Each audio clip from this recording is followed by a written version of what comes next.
Hello बाबा लोगो, so welcome to Trader Baba. आज है 16 जुलाई और आज हम डिस्कस करने वाले हैं जो हमारा 30 डे चैलेंज था उसका टोटल हमारा रिजल्ट क्या रहा। हम प्रॉफिट में रहे या फिर लॉस में रहे या फिर हम कॉस्ट टू कॉस्ट में रहे। इससे पहले कि हम पीएनएल स्क्रीन पे जाएं और वहाँ पे देखें कि हमारा कितना पीएनएल हुआ है, मैं आपको बता देता हूँ थोड़ा सा इस चैलेंज के बारे में। ये हमारा 30 मई को शुरू हुआ था ये चैलेंज और 12 जुलाई तक ये चला था, जिसमें हमने 30 ट्रेडिंग डेज कवर किए थे और 30 डेज हमने इसमें ट्रेड किया था। बीच में एक दो दिन हमारी शायद छुट्टी थी और एक दिन मैं अवेलेबल नहीं था, तो टोटल हमने 30 डेज तक ट्रेड किया हुआ है। और जो टोटल पीरियड था वो लगभग 1.5 महीने का हुआ था इसमें, 30 मई से 12 जुलाई तक। इससे पहले हम पीएनएल में जाए, मैं आपको थोड़ा इस चैलेंज के बारे में बता दूं। इस चैलेंज में मैंने जो अपने लिए रूल सेट किए थे वो ये थे कि हम निफ्टी में ट्रेड करेंगे 2 लॉट से और हमारा जो रिस्क रहेगा वो अंडर 1000 रुपीज़ रहेगा। 1000 रुपीज़ तक हम रिस्क ले सकते हैं। और जो हमारा रिवॉर्ड हमने सेट किया था वो था अराउंड 2000 से 3000। तो हमारा जो रिस्क टू रिवॉर्ड था इस चैलेंज के लिए वो 1:2 या 1:3 का था। और इसमें हम बता दें कि जो हमने एक और चीज़ सेट करी थी कि हमारा जो टोटल ट्रेड्स पर डे होंगे वो अराउंड 3 to 4 या कभी कभी 5 भी हो सकते हैं, लेकिन 3 से 4 ट्रेड हम मैक्सिमम लेंगे एक दिन में। और चलिए हम पीएनएल में चल के अब देखते हैं कि हमारा कैसा वो रहा है। और फंड आपको दिखा दूं, अभी 13,000 है। जब मैंने ये स्टार्ट किया था तब मेरा फंड 13,900 के अराउंड था। अराउंड 14,000 आप एवरेज ले सकते हैं, 14,000 के आसपास फंड था। इसलिए मैं 2 लॉट में ट्रेड करता था, जिसमें अगर 100 से 120 तक का भी प्राइस मिलता था तो 10 to 11,000 का मुझे 2 लॉट पड़ जाता था। ठीक है, तो अब हम स्टेटमेंट में चलते हैं। यहाँ पे रिपोर्ट्स पे आ जाते हैं। पीएनएल ये इक्विटी का है, सॉरी ये इक्विटी बाय डिफ़ॉल्ट आता है, पर ये सबका दिखाता है फ्यूचर एंड ऑप्शंस और इक्विटी का। हम यहाँ पे फ्यूचर एंड ऑप्शन सेलेक्ट कर लेते हैं। यहाँ पे हम डेट सेलेक्ट कर लेते हैं 30 मई। और हम एक एक करके एक एक हफ्ता करके देखते हैं कि हमारा कैसा प्रॉफिट एंड लॉस रहा है। तो यहाँ पे हमने मई के जो 2 दिन थे 30th और 31st, उसमें मेरा टोटल रियलाइज प्रॉफिट 312 था, चार्जेस 455 थे और नेट रियलाइज पीएनएल हमारा थोड़ा बहुत लॉस में था। ठीक है, तो ये हमारा फर्स्ट 2 डेज का था, मतलब मई मंथ के 2 दिन का था। उसके बाद हम जून को भी ऐड कर लेते हैं, जून का एक वीक ऐड कर लेते हैं डायरेक्ट। इसमें आप देख सकते हैं मेरा जो रियलाइज प्रॉफिट है वो ऑलमोस्ट नेगेटिव है, थोड़ा सा नेगेटिव है 285 का, और चार्जेस 2000 के आसपास है। और नेट रियलाइज जो पीएनएल है वो अभी नेगेटिव में है, -2.3 के आसपास है। तो इसमें आप जब भी देखेंगे जो मेरे लॉसेस हैं वो 1000 से अभी कम ही हैं, 800, 892, 892 और 890। और जो मेरे चार्जेस हैं वो थोड़े ज़्यादा हैं। मैं इस चार्जेस के बारे में अभी लास्ट में एक्सप्लेन करूंगा कि चार्जेस का क्या लॉजिक है। और जो हमारे टोटल ट्रेड्स होते थे पर डे वो 3 to 4 ही होते थे और उसी के हिसाब से चार्जेस आते हैं। अब चलते हैं नेक्स्ट वीक को भी ऐड कर लेते हैं, 17 तक में आ जाते हैं। 17 तक में आप देखेंगे मेरा जो रियलाइज पीएनएल है वो अब ग्रीन में आ चुका है, 2.33 का जो टोटल प्रॉफिट है। और चार्जेस थोड़े से ज़्यादा हैं और इसलिए नेट रियलाइज पीएनएल अभी भी नेगेटिव में है। ठीक है, और चार्जेस थोड़े से ज़्यादा लग रहे होंगे आपको, पर मैं अभी एक्सप्लेन करूँगा क्यों ये ज़्यादा हैं अभी।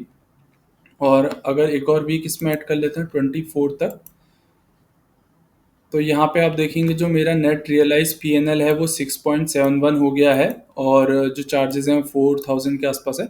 और इस बार मेरा नेट रियलाइज पीएनएल ग्रीन हो गया है, जो कि 2.3 के आसपास आ गया है।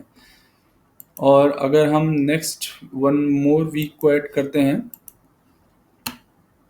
तो इसमें हमारा जो पीएनएल है वो 6.5 के आसपास है, चार्जेस 5.82 और नेट रियलाइज थोड़ा सा फिर से अगेन कम हो गया है। ऐसा नहीं है कि कंटिन्यूसली ग्रो करता रहता है, और कभी थोड़ा ज़्यादा होता है कभी थोड़ा लॉस में होता है, तो इसलिए हमारा थोड़ा सा कम हो गया है ये पीएनएल। और अगर हम यहाँ पे अब जुलाई मंथ के 12 तक अब डायरेक्टली ले लेते हैं, जो कि वेंसडे था, और टोटल देखते हैं तो हमारा इसमें आता है कि मेरा टोटल जो रियलाइज़ पीएनएल था वो 8.43 के था और चार्जेस 7000 के आसपास हैं। और नेट रियलाइज़ जो PNL at the end of 30 day challenge का जो हमारा रिजल्ट हो रहा है वो 987 प्रॉफिट में रहा है। ठीक है, तो बहुत सारे लोगों को यूट्यूब में ये देखने की आदत होगी, बड़े बड़े प्रॉफिट दिखाते हैं लोग लैक्स में, करोड़ में। पर अभी मैं आपको थोड़ा अपने बारे में बता दूं कि मैं लगभग 1 या सवा साल से 1.5 साल से ट्रेडिंग कर रहा हूं। तो ट्रेडिंग के काफ़ी सारे फेजेस होते हैं। जो पहला फेज होता है वो होता है हैवी लॉसेस का, जब हमें लगता है कि हम डायरेक्टली बड़ा पैसा लगाएंगे और हमें अच्छा प्रॉफिट, डेली के कुछ प्रॉफिट मिलेंगे, तो हमें वहाँ पे बड़े लॉस होते हैं। फिर उसके बाद फेज 2 आता है, जब हम पैसा कम करते हैं, रिस्क को समझते हैं और तब हम अपने लॉसेस को कम करते हैं, लॉसेस छोटे रखते हैं। फिर उसके बाद फेज आता है फेज 3, जब हम ऑलमोस्ट कॉस्ट टू कॉस्ट हो जाते हैं और बहुत ही छोटे प्रॉफिट में आना शुरू हो जाते हैं। उसके बाद जो फेज 4 आता है वो आता है बड़े प्रॉफिट्स का फेज। तो अभी मैं लगभग फेज 3 में चल रहा हूँ। मेरे लॉस नहीं होते हैं ज़्यादा बड़े और मैं अपने लॉस को कंट्रोल कर पाता हूँ, ऑलमोस्ट कॉस्ट टू कॉस्ट में निकलता हूँ या फिर थोड़े बहुत प्रॉफिट में कवर क्लोज कर पाता हूँ अपने मंथ को। ठीक है, तो जो ये मेरा 30 डेज का था पीएनएल, इसको पीएनएल उतना मायने नहीं रखता है।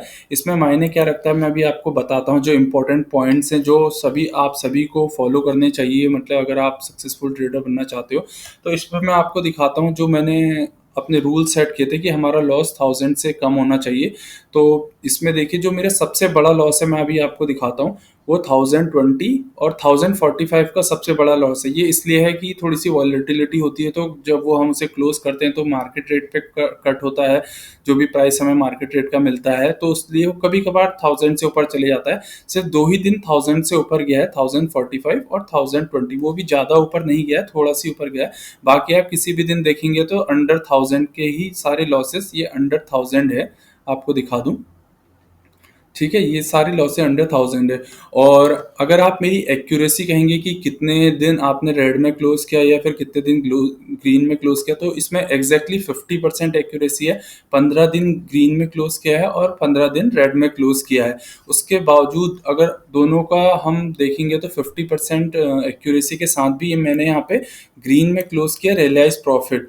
क्यों? क्योंकि मेरा रिस्क टू रिवॉर्ड अच्छा था। जब भी मैं लॉस लेता था तो छोटे होते थे और जब भी प्रॉफिट होते थे तो बड़े होते थे। वो मैं आपको दिखाता हूँ कैसे।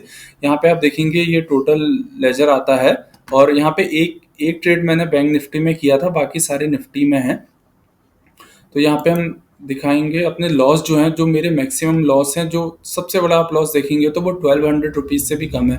और उसके बाद 1000 रुपीज़ का, बाकी सारे लॉस 1000 रुपीज़ के अंडर अंडर दिखाएंगे। छोटे छोटे लॉसेस हैं और ये 1000 से ऊपर इसलिए दिखा रहा है क्योंकि यहाँ पे ओवरऑल पूरे मंथ में उस पर्टिकुलर स्ट्राइक प्राइस पे कितनी बार ट्रेड किया है, 7 बार ट्रेड किया है उस पर, तो इसलिए वो 1000 से ऊपर थोड़ा थोड़ा ऐड होकर 1000 से ऊपर हो जाता है। आप बाकी आप लोगों को पता ही है।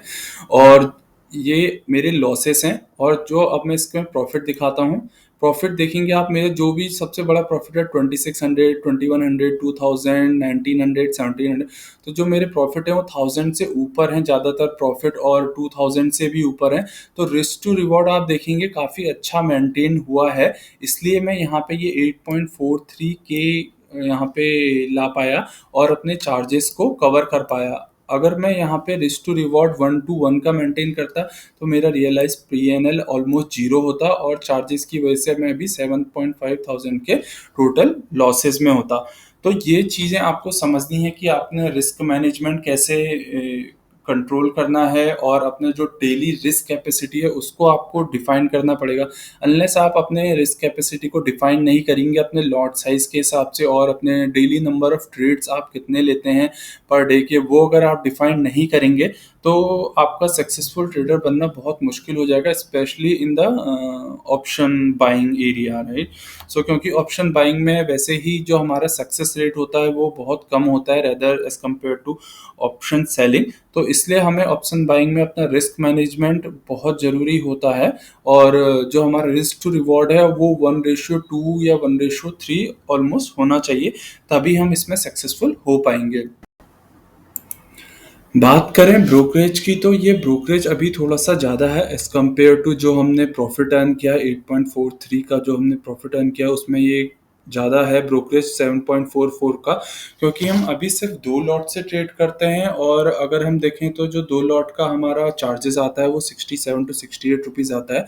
तो मैं इसकी कैलकुलेशन आपको समझाता हूँ। यहाँ पे ब्रोकरेज कैलकुलेटर पे आ जाते हैं और ये है हमारा फ्यूचर एंड ऑप्शंस का सेक्शन। अगर हम कोई लॉट 100 रुपीज़ में बाय करते हैं और 110 में सेल करते हैं और क्वांटिटी हम यहाँ पे 100 कर लेते हैं, तो हमारा जो टोटल नेट प्रॉफिट होना चाहिए वो 1000 का होना चाहिए और उसमें से हम ब्रोकरेज माइनस करें तो 920 या 30 रुपीज़ का प्रॉफिट आएगा। तो वही है हमारा 66 रुपीज़ का हमारा 2 लॉट में ब्रोकरेज पड़ता है और 933 का हमारा टोटल प्रॉफिट होता है जो बचता है ब्रोकरेज के बाद, अगर हम 10 रुपीज़ के 10 पॉइंट्स का गेन करके बेचते हैं 2 लॉट को। अगर हम इस क्वांटिटी को 5 टाइम्स इंक्रीज कर देंगे तो मैं आपको एक इंटरेस्टिंग चीज़ दिखाता हूँ अभी। अगर हम इसको 5 टाइम्स कर देंगे तो जो हमारा प्रॉफिट होगा वो हमारा कितना हो जाएगा, 5000 हो जाएगा बिफोर ब्रोकरेज। तो प्रॉफिट हमारा 1000 से 5000 हो गया, मतलब 5 टाइम्स इंक्रीज हो गया। और हमारा जो ब्रोकरेज लगेगा, जो हमारा टोटल चार्जेस लगेंगे वो 145 हो गए, अराउंड ट्वाइस हो गए। तो आप ये चीज़ ध्यान देख रहे हैं कि हमारा जो प्रॉफिट है वो 5 टाइम्स इंक्रीज हो रहा है और हमारा जो ये चार्जेस हैं वो 2 टाइम्स इंक्रीज हो रहे हैं। तो इससे ये पता चलता है कि जैसे जैसे हम क्वांटिटी को बढ़ाएंगे आगे, तो हमारा ये रियलाइज पीएनएल काफ़ी तेज़ी से बढ़ेगा और हमारा ये चार्जेस और टैक्सेस थोड़ी कम तेज़ी से, बहुत कम तेज़ी से बढ़ेंगे as compare to realise PNL. अगर जैसे अभी हम यहाँ पे एग्जांपल ले लें कि मैंने 2 लॉट से पूरे 30 डे चैलेंज किया, अगर मैं इसे 5 लॉट से करता तो ये 40,000 का प्रॉफिट होता और चार्जेस मेरे 35,000 नहीं होते, 5 टाइम्स नहीं बढ़ते, चार्जेस मेरे ट्वाइस हो जाते, 14,000 या 15,000 चार्जेस हो जाते और रियलाइज प्रॉफिट जो हमारा होता है वो 5 टाइम्स बढ़ जाता है, जो 40,000 हो जाते। अगर 40,000 में से 15,000 माइनस करें तो मेरा रियलाइज प्रॉफिट यहाँ पे 25,000 का आता। तो ये फ़र्क पड़ता है जब हम क्वांटिटी बढ़ाते हैं। पर इसके लिए ये बहुत इंपॉर्टेंट है कि आप ग्रीन में क्लोज होने की आपको प्रैक्टिस होनी चाहिए। आप ग्रीन में क्लोज हो रहे हो तभी आप अपनी क्वांटिटी को बढ़ाएं। अगर आप यहाँ पे -8,000 का लॉस होता तो मेरा 5 टाइम्स अगर मैं इसे क्वांटिटी को बढ़ाता तो यहाँ पे मेरा 40,000 का लॉस होता। तो अगर आपका लॉस हो रहा है तो वो भी काफ़ी तेज़ी से बढ़ेगा जब आप क्वांटिटी बढ़ाएंगे। अगर आपका प्रॉफिट हो रहा है तो वो भी काफ़ी तेज़ी से बढ़ेगा जब आप क्वांटिटी बढ़ाएंगे। तो इसीलिए मैं कहता हूँ वो नेक्स्ट फेज होता है जहाँ आपको बड़े प्रॉफिट दिखने शुरू होते हैं। ठीक है, तो ये मेरा टोटल था 30 डेज ट्रेडिंग चैलेंज का जो टोटल पीएनएल था। इसमें से जो मेजर लर्निंग है वो आप लोगों के लिए ये है कि अपने कैपिटल को कैसे सेव करें। अभी अगर आप ट्रेडिंग सीख रहे हैं, क्योंकि मोस्ट ऑफ द पीपल जो वीडियोस देखते हैं वो इसीलिए देखते हैं कि वो ट्रेडिंग सीखना चाहते हैं या फिर ट्रेडिंग सीख रहे होते हैं। तो ट्रेडिंग सीखते समय ये ज़रूरी नहीं है शुरुआत में कि आप प्रॉफिट कमाना शुरू कर दें। ये ज़रूरी है कि आप अपने कैपिटल को सेव करें। देखिए, मैंने यहाँ पे आप ऑलमोस्ट देखेंगे तो लगभग 1.5 महीने का ये मैंने ट्रेडिंग पूरा 30 डे चैलेंज है। 1.5 महीने तक जो मैंने अपने 14,000 की कैपिटल डाली थी उसको ख़त्म नहीं होने दिया। मेरा एम यही था और ये जो एम था वो सक्सेस भी हुआ है। मैंने अपना जो भी कैपिटल डाली थी उसे कुछ दिन प्रॉफिट हुए, कुछ दिन लॉस हुए और कभी कभी आप देखेंगे यहाँ पे 1 2 3 डेज कंटिन्यूस लॉस भी हुआ है और कभी कभी आप देखेंगे 2 3 डेज कंटिन्यूस प्रॉफिट भी हुआ है, यहाँ पे कंटिन्यूस प्रॉफिट भी हुआ है। तो ओवरऑल जो भी सम था मैंने अपने ट्रेडिंग कैपिटल को बचा के रखा। और अगर आप इसी तरह अपने ट्रेडिंग कैपिटल को ऑलमोस्ट 2 3 मंथ्स बचा के रख लेते हैं तो अपने आप आपका कैपिटल बढ़ना और ग्रो होना शुरू हो जाएगा। दूसरी चीज़ आपको जो सीखनी है वो आपको सीखना है कि पेशेंस कैसे रखें अपने कैपिटल के साथ। आप पेशेंस रखिए, आप शुरू में ही आके ऐसा मत सोचिए कि आप प्रॉफिट कमाना शुरू कर देंगे। कुछ दिन पेशेंस रखिए, कुछ महीने पेशेंस रखिए। हर फेज में बड़े जब आपको लॉसेस होते हैं तो वो कम होने में भी आपको टाइम लगता है। जब आप छोटे लॉसेस लेना सीखते हो तो वो भी आपको 4 5 महीने तक वो छोटे लॉसेस के साथ रहना पड़ता है, आपको पेशेंस रखना पड़ता है, तभी आप उससे रिकवर होकर अगले फेज में बढ़ोगे। ऐसा नहीं है कि आप एक दिन बड़े लॉस ले रहे हो, अगले दिन छोटे, अगले दिन सीधे डायरेक्ट प्रॉफिट करने लग जाओगे, ऐसा नहीं होगा। दूसरा चीज़ जो है वो है रिस्क, अपना रिड्यूस मिस्टेक्स, अपनी जो गलतियां हैं उसे कम करिए।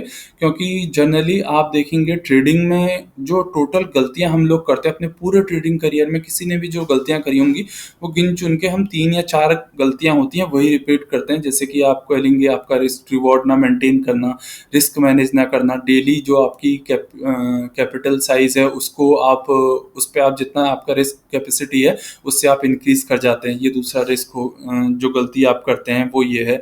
और तीसरी आप जो करते हैं वो है फोमो, आप फियर ऑफ मिसिंग आउट में कभी जल्दी ट्रेड ले लेते हैं या फिर आप जल्दी एग्जिट कर जाते हैं। और चौथी जो आप गलती करते हैं वो होती है रिवेंज ट्रेडिंग, जब आपका कोई पहला ट्रेड गलत हो जाता है तो आप उसको कंट्रोल नहीं कर पाते हैं। और स्पेशली जब ये होता है, जब आपका पहला ट्रेड गलत होता है तो आप कंटिन्यूअसली मोर ट्रेड लेने लग जाते हैं उसको सही करने के लिए या फिर उसको कवर करने के लिए। तो ये 3-4 ही गलतियां हैं जो हम अपने पूरे ट्रेडिंग करियर में करते हैं, और इससे आपको कोई और नई गलती नहीं मिलेगी। आप अपनी ट्रेडिंग जर्नी के बारे में भी सोचिए कि आपने कितनी गलतियां करी है, और अगर आप उनको कैटेगराइज करोगे तो वो 3-4 गलतियां ही हैं, वही आपके ट्रेडिंग करियर को खराब कर रही हैं। आपको उन्हीं 3-4 गलतियों को कम करना है। जो बिगिनर ट्रेडर होते हैं वो इन्हीं 4 गलतियों को बार बार डेली रिपीट करते हैं। जो थोड़े इंटरमीडिएट हो जाते हैं वो थोड़ा कम रिपीट करते हैं, हफ्ते में 1 दिन इन गलती को रिपीट कर देंगे या फिर महीने में 1 दिन। जो प्रोफेशनल ट्रेडर बन जाते हैं वो 4-5 महीने में, 6 महीने में ऐसी गलतियां रिपीट करते हैं। तो गलतियां सब कर रहे हैं, वही 3-4 गलतियां हर कोई कर रहा है, पर वो है कि हम कितनी ज़्यादा कर रहे हैं। बिगिनर ट्रेडर बहुत ज़्यादा कर रहा है, इंटरमीडिएट ट्रेडर थोड़ी कम कर रहा है, और प्रोफेशनल ट्रेडर बहुत कम कर रहा है उन गलतियों को। वो भी करते हैं पर बहुत कम करते हैं, इसलिए वो प्रोफेशनल बन पाते हैं और इसलिए वो प्रॉफिटेबल बन पाते हैं। तो ये जो हमें इससे लर्निंग मिलती है, मेरे 30 डेज चैलेंज से आप लोग भी थोड़ा सीख सकते हैं और लर्निंग ले सकते हैं। और आप लोग भी, मैं कहूँगा कि आप लोग भी अपने आप को चैलेंज करिए, अपने लिए एक गोल सेट करिए कि मुझे इतने दिन तक अपनी कैपिटल को सेव करना है, और इतने दिन तक प्रॉफिट लॉस जो भी होगा पर मैं अपनी कैपिटल को कम नहीं होने दूंगा, अपने कैपिटल को सेव करके रखना है। उसके लिए रिस्क टू रिवॉर्ड मेंटेन करिए, रिस्क मैनेजमेंट फॉलो करिए, और पेशेंस रखिए, और जो अपना सेटअप आप फॉलो करते हैं उस पर कंटिन्यूसली उसी को फॉलो करिए, और बार बार सेटअप बदलने की कोशिश मत करिए। तो ये था हमारा 30 डेज चैलेंज का ओवरऑल जो हमारा प्रॉफिट एंड लॉस, और उससे हमें क्या लर्निंग मिलती है। और एक और अपडेट है कि कल से ये मंडे से, जो कि 17 जुलाई है, उससे फिर मैं ये रिमेनिंग ऑफ द मंथ जुलाई के लिए, जो कि 11 डेज इसके बचते हैं ट्रेडिंग के, तो मैं 11 डेज के लिए एक 11 डे चैलेंज और करूँगा, और उसमें मेरा अगेन सेम यही एम रहेगा, जो मेरी कैपिटल है उसको सेव करना है। तो अगले कुछ महीनों तक मैं यही करने की कोशिश करूँगा, अपने कैपिटल को सेव करने की कोशिश करूँगा, और उसके बाद वो अपने आप ग्रो जब होगी तो उसका रिजल्ट भी मैं आपको दिखाऊंगा। तो 11 डेज जब ये कंप्लीट हो जाएंगे तो उसका रिजल्ट भी मैं आपके साथ शेयर करूँगा। और अगर आपको इस, जो भी मैंने आपके साथ पॉइंट शेयर करे हैं या अपना पीएनएल दिखाया है, देखिए मेरा प्रॉफिट बहुत ज़्यादा नहीं है, फिर भी मैंने जो भी चीज़ें हैं वो सब क्लियरली दिखाई हैं। और अगर आपको इससे कुछ लर्निंग मिलती है तो आप इस चैनल को ज़रूर सब्सक्राइब करें, लाइक करें इस वीडियो को, इसमें कमेंट करें कि मैं इसमें और क्या बेटर कर सकता हूं। आप लोग अगर आप लोगों ने भी कोई अपने अपने लिए चैलेंज डिवाइस किया है तो उसको आप कैसे फॉलो कर रहे हैं, उसका आपका क्या रिजल्ट रहा है। और इसे, चैनल को सब्सक्राइब जरूर करें ताकि मुझे भी थोड़ा मोटिवेशन मिले आगे से ऐसी वीडियो बनाने के लिए। और till then, thank you, bye bye.